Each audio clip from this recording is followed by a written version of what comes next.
The afternoon we stopped pretending, I was under the big oak with my sleeves rolled and my hands black to the wrist. I had been leaning against the red tractor, letting the heat come up off the hood into my palm, listening to the cicadas saw away at the summer. She came across the yard slow and sure, and she stopped close enough that I could hear her over the noise of them.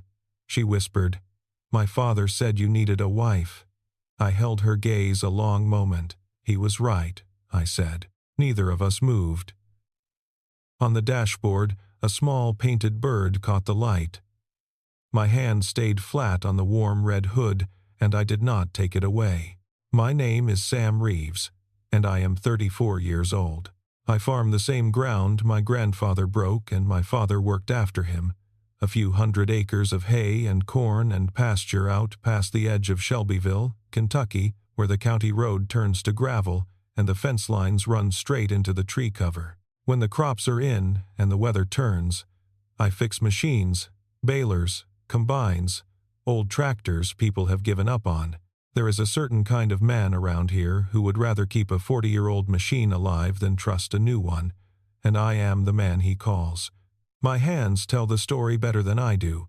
They are always a little stained, always a little cut, and I have stopped apologizing for it. I live alone in the farmhouse. I was married once. She has been gone 3 years now, and the divorce was final the year after she left. We had no children. I do not say that with any weight anymore. It is just a fact of the shape my life took. For a long time, the quiet in that house felt like something that had been done to me. It took me a while to understand it was mostly just quiet. The man who taught me almost everything I know did not share my name. His name was Walt Boone, and his land ran up against mine on the north side, past the creek. My own father died when I was 12, out in a field on a day that started like any other, and after that it was Walt who showed up. He taught me to weld and to listen to an engine, and to tell good hay from hay that only looked good. He taught me that you do a thing all the way, or you do not touch it. For the better part of my life, when I needed a father, I went north across the creek and found one. We rebuilt that red tractor together over more summers than I can count. It had been rusting behind his barn when I was still a boy, and we brought it back a bolt at a time, arguing the whole way about how it ought to be done. When we finally got it running, Walt stood back with his hands on his hips and grinned like we had raised something from the dead. It was his in name, but we both knew it belonged to the two of us. Walt had one line he never got tired of. He would look at me across a fence or a fender, at whatever mess I had made of my own life that week, and he would say, "You need a wife, son." He said it when I was too young to want one. He said it while I was married, which should tell you what he thought of that. And he said it near the end, quieter, like it mattered more than it used to. He died this spring. His heart, in his sleep, which is the only mercy in it. I have gone north across that creek 1,000 times, and I still catch myself starting to. His daughter came home to settle what he left behind. Emily. She had grown up in that house and gone off to become a large animal veterinarian near Louisville, the kind of doctor who drives out to a barn at 2 in the morning to save something that cannot thank her. I had known her the way you know the neighbor's girl, and then the way you know a grown woman you rarely see. She came back that first week with a folder of papers and a look on her face I recognized because I had worn it myself. There was one more thing in that house that summer, though I did not think of it as a thing that belonged to anybody. On the dashboard of the red tractor sat a small wooden bird, a wren somebody had carved and somebody had painted. It had ridden there for 9 years. I had found it one morning in my toolbox and never learned who put it there, and after a while I stopped wondering and just let it keep me company. On my kitchen table that summer sat a letter I kept meaning to throw away. It was from a company that wanted to buy the low ground along the creek. Emily came by almost every day that summer, and at first it was all business. There were papers that needed my signature because Walt's fence line and mine had been tangled together by handshake for 20 years, and papers that needed nothing from me at all except a witness who had known him.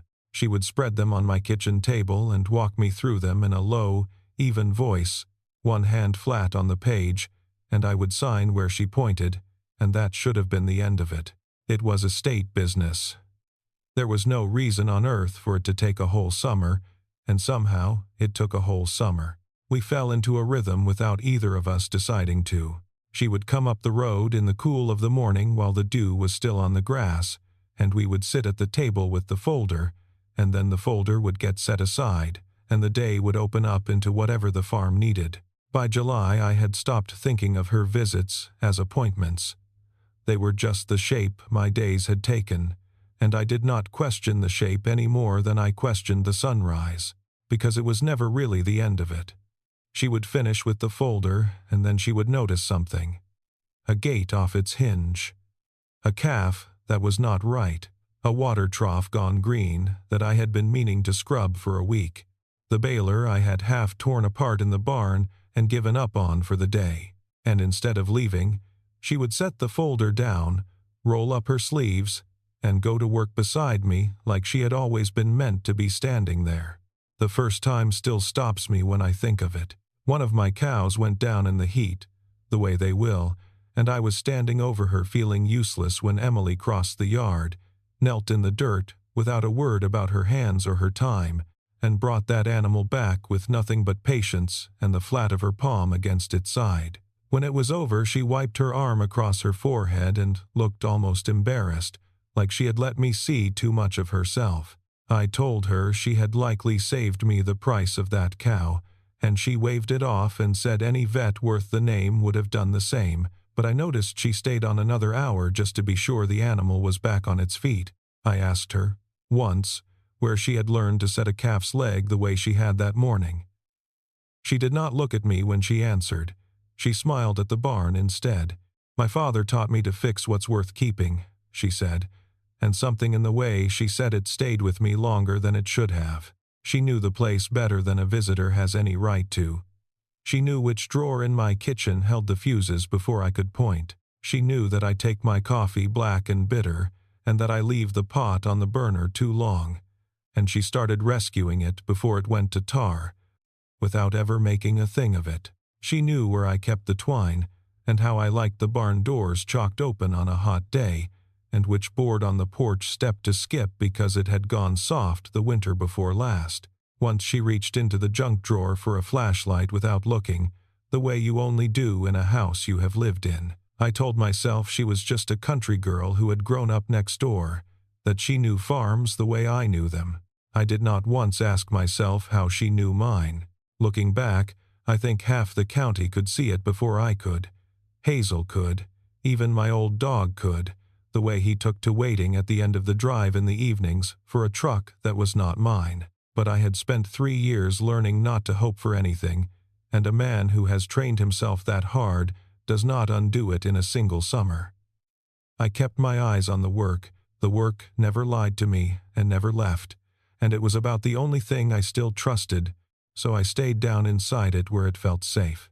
There was an afternoon we were both leaning under the hood of the baler, our shoulders nearly touching, close enough that I could feel the warmth come off her, and she reached for the same wrench I did, and for a second her hand was over mine on the cold steel. I felt the whole summer go still around us. Neither of us pulled away right off. And then the tractor I had left idling in the lot coughed and died, and I straightened up too fast to go see to it, and the moment closed like a door in the wind. I told myself I was relieved. Standing here now, I am not sure that was ever true. The wren was the strangest part, and it should have told me everything. She saw it the first week, sitting there on the dashboard where it always sat, and she went very still. Not startled, exactly, more like a person who has come around a corner and found something they were not ready to see again. I asked if she was all right, and she blinked and said the heat was getting to her, and she changed the subject so smoothly that I let it go without a second thought. But after that I caught her looking at that little bird more than once, the way you look at an old photograph of someone you have lost, her hand halfway lifted toward it and then thought better of. And every single time, she found a reason to be busy with something else a moment later. The town noticed her too, of course. Towns like mine run on who is seen where and with whom, and Emily's truck parked in my lot every day was worth a week of talk down at Hazel's. Hazel runs the little diner on the square, and she has fed me on the bad days without ever once asking what made them bad. She started giving me a certain look when I came in, half a smile she was trying to keep to herself. "That Boone girl," she said one morning, sliding my plate across. "She surely does spend a lot of time seeing to a farm that isn't hers." I told her Emily was settling her daddy's estate. Hazel said, in a way that meant she had heard my words and did not believe a one of them, and refilled my cup and let it be. I want to be honest about myself here, because the whole thing turns on it. I was not blind so much as afraid. Emily was younger than me, easy in a way I had long forgotten how to be, and she carried a kind of steadiness that made the house feel less like an empty place and more like a home. When she was there, the quiet stopped feeling like a punishment. When she left in the evening and her taillights swung out onto the gravel, the quiet came back heavier than before, and I would stand on the porch longer than I meant to, listening to the engine fade. I told myself it was grief. Walt was gone, and here was the piece of him that was left, and of course I would want to keep it near. It let me have her company without asking anything of myself, and it let me ignore the way she watched me when she thought I was busy with the work, and the way she lingered over that carved bird, and the way she had known the shape of my life before I ever thought to show it to her. Every evening I did the same foolish thing. I would climb up on the red tractor to move it into the shed, and my eyes would fall on the wren, and I would think of Walt, and never once think of her. She had been sitting right there in front of me for 9 years, and I still could not see her. Megan came back in August. I heard the car before I saw it, a low, expensive hum coming up my gravel that did not belong to anyone who worked for a living. She got out smiling the way she used to smile when she wanted something, and she called me by the name only she ever used, and for a moment the years fell away and I was just a man watching his wife walk toward him across a yard. Whatever else she was, she had always known how to arrive. I want to be fair to her, even now. Megan was never a monster. She was a woman who had wanted a bigger life than a hay farm could give her, and she had gone off and gotten it. And if it had made her happy, I would have wished her well from a distance for the rest of my days. But something had gone wrong with the bigger life. I could see it working under the smile, the same way you can see rot under fresh paint if you have handled enough old wood. She told me she had missed this. The land, the air, the simple, honest life of it, the very things she had once called a slow way to bury yourself alive. She told me the city had not been what she thought. She said it warmly, with her hand light on my arm, and I stood there and let her say it, because a part of me that I am not proud of still wanted to be wanted by her. It did not last. It never did with Megan. Sweetness was only ever the wrapping on something else. Within a week, she had stopped pretending she had come back for me and started circling what she had really come back for. She had heard things in town. She had heard about Walt's letter and the land and the money that could come of it, and she had done her arithmetic, and she had come home to be standing next to me when it paid out. And then she saw Emily. She was quicker than I was, I will give her that. She saw in one afternoon what I had spent a whole summer refusing to let myself see, and because Megan could never abide a thing she did not control, she went to work on it the only way she knew how, which was to find the truth and sharpen it into a blade. She did it in front of people. That was the part that cut. It was a Saturday, and half the town was out on the square, and she pitched her voice loud enough to carry. She spread it all out like a winning hand. Emily had inherited the Boone place, the whole North Tract, the minute her father died. My ground and that ground sat side by side, and a buyer would pay far more for the two of them together than for either one alone. "Do the math, Sam," she said, smiling for the crowd. Her daddy engineered this whole thing from his deathbed. "She's not out here for you. She's here for the dirt. You're just the fence line she has to marry to get the sale." A few people looked down at their feet. A few did not, and watched me instead, the way you watch a man to see whether he will break. That was the worst of it, being watched while she said it. Here is the terrible part. Nothing she said was a lie. Emily had inherited that land. The 2 tracts together were worth a fortune to the right buyer.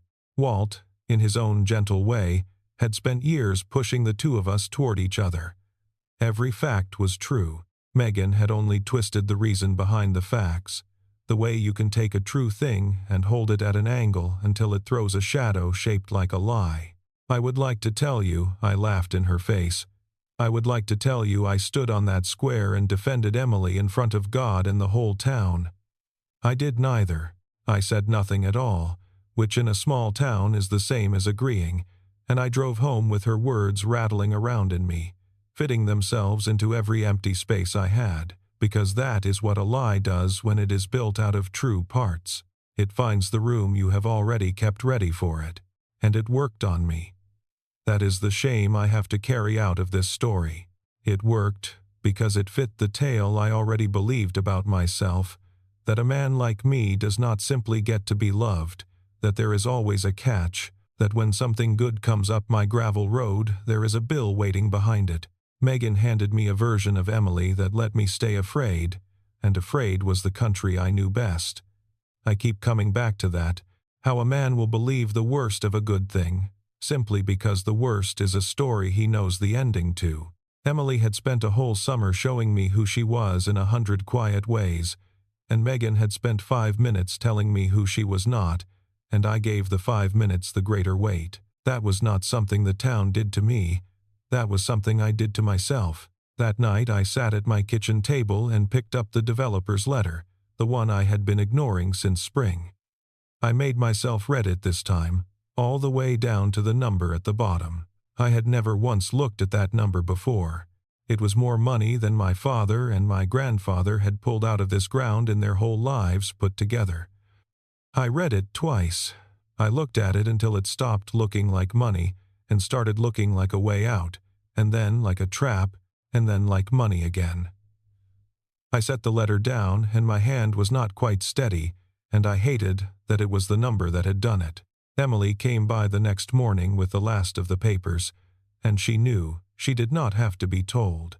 I could not meet her eyes the way I had all summer, and I was careful with my words in a way I had not been careful once since June, and she read all of it in about 10 seconds. She was too smart and had watched me too closely not to. She did not argue. She did not raise her voice or ask me what I had heard or from whom. She simply stopped and set the ledger she was holding down on the table and squared its edge with 2 fingers until it lined up true, the way her father used to line up a board before he cut it. I did not have the courage to look up from the book. I heard her breathe once, slow, the way you steady yourself before lifting something heavy. When she finally spoke, her voice was as level as it had ever been. "Then you should read the rest of what he left you," she said. That was all. She did not slam the door. She let the screen fall shut behind her.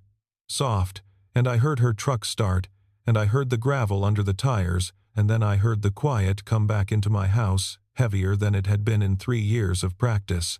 I stood in my own kitchen and let it fill the room, and I told myself I had been smart. I have rarely felt like more of a fool. The rest of what he left me was in the workshop. Walt's shop stood behind his barn, and clearing it out was mine to do now, one more chore in the long unwinding of a man's life. I had put it off the way you put off the things that hurt, but she had told me to read the rest, and I could not sleep. So before the sun was full up I walked north across the creek and let myself in, and the smell of the place nearly put me on the floor. Sawdust and linseed oil and cold metal. It smelled like every good hour of my boyhood. I stood in the doorway a while before I could make myself go in. Everything was where he had left it. His apron still hung on its nail, stiff with old varnish. His reading glasses sat folded on the sill where the morning light would find them, waiting on a man who was not coming back to read anything. I do not know what I was looking for. A letter, maybe. Instead, I found the box. It sat on his bench, a wooden cigar box worn smooth at the corners, and my hands knew that shape before I even lifted the lid. Inside it were birds. A dozen little wrens, carved and sanded and not yet painted, pale wood waiting on a color they never got. Walt had been carving them for years. I had watched him do it, whittling of an evening while he talked, his knife moving without his eyes. I picked one up and turned it in my fingers, and it was the twin of the bird that had ridden my dashboard for 9 years, down to the tilt of the little head, so plain and familiar that I had stopped seeing it, the way you stop seeing your own front door. Underneath the birds was a photograph, one of those square instant pictures with the white border gone yellow at the edge, and in it was a girl at this very bench, 19 years old, bent over a carved wren with a fine brush in her hand, and her tongue caught in the corner of her mouth, painting it the exact soft brown and slate that had sat in front of my eyes every working day for the better part of a decade. On the border, in Walt's blocky hand, was a date. It matched the summer she was 19. It matched a summer I had spent married to the wrong idea of my whole life. I sat down on his stool, and I could not get up for a while. She had painted it.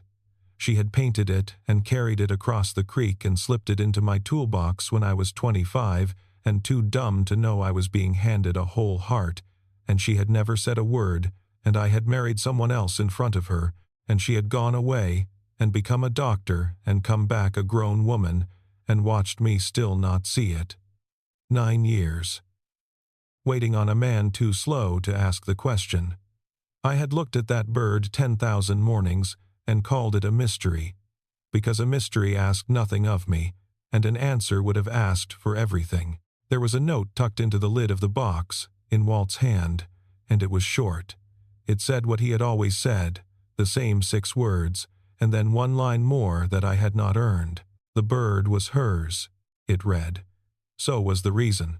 I found her back at my place, standing by the red tractor, the afternoon heat still coming up off the hood. She heard me cross the yard, but she did not turn.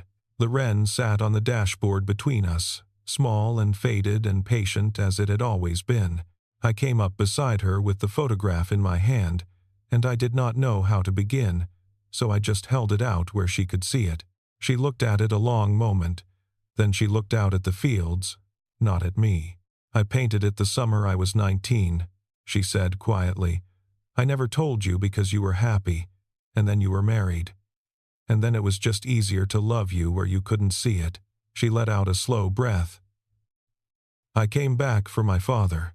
That part was true. But I stayed because of you. I always meant to stay because of you. She said it plainly, without asking me to feel sorry for her, which somehow made it land all the harder. A person can carry a thing that long only if they have decided, somewhere along the way, that the carrying is enough. That was what undid me. Not that she loved me, that she had made her peace with loving me for nothing, and had come back anyway.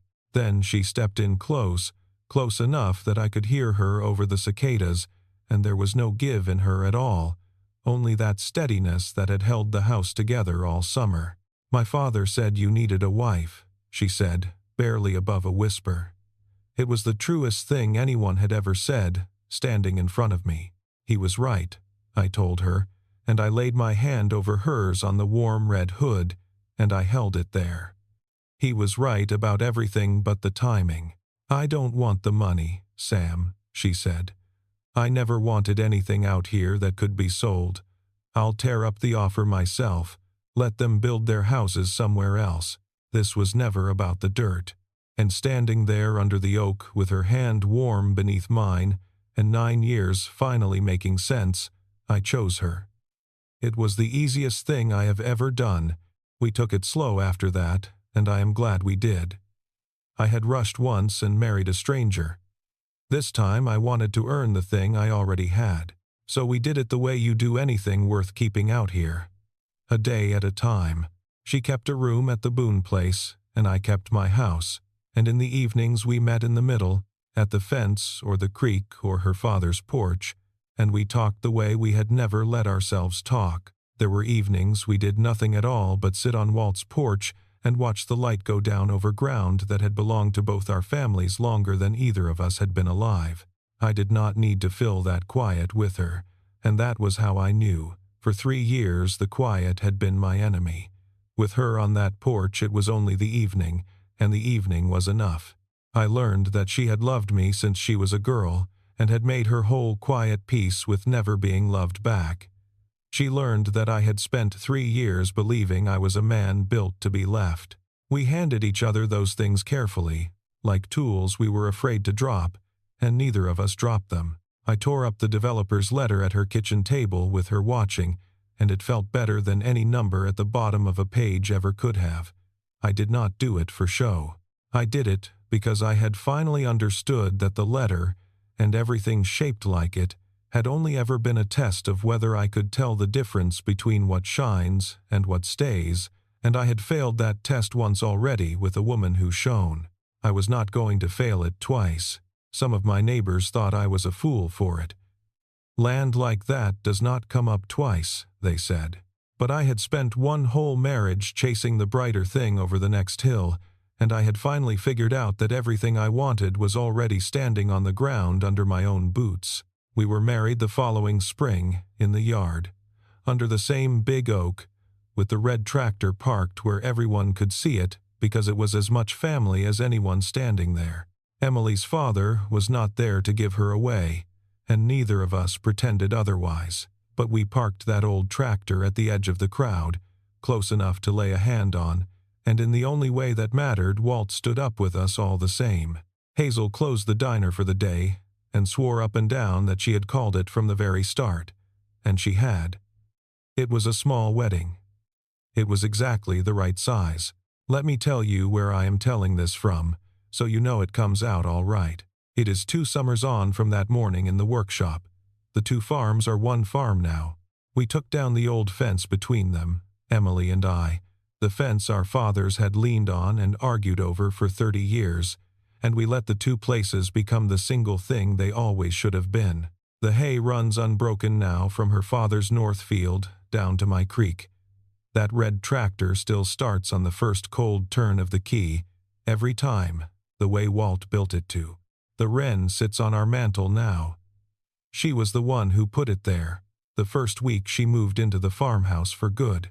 She set it facing the window, toward the fields, and when I asked her why, she said a thing like that ought to be able to see out. It has watched 2 seasons come and go from that spot. It is the first thing I look at when I come in from the dark and the cold, and it means more to me than the deed to every acre I hold. There is one more thing, and I will say it the gentle way it deserves to be said. Last week I came in from the barn and heard her humming somewhere in the house, soft, to herself, and I followed the sound and found her in the little room off the back, the one that had been nothing all these years but stored boxes and quiet. She was clearing it out, careful, making room. She did not have to tell me what for. I stood in the doorway and did not say anything, and she turned and saw me standing there, and we did not need any words for that either. I think about how close I came to missing all of it. That is the thing that stays with me on the long days.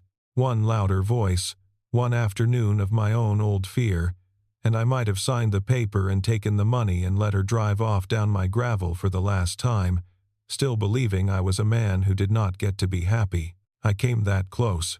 Most of us come that close and never once know it. The night before our first harvest as one place, a storm came up out of the west with no warning at all, the sky going that green-black color that empties a field fast.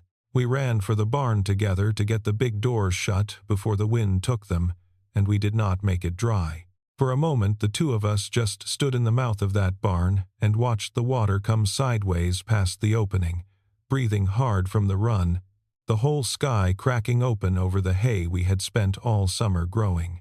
She looked at me with her hair stuck to her face, and it struck me that this was the same shoulder to shoulder as the day under the oak, except now there was nothing left unsaid between us to hold still about.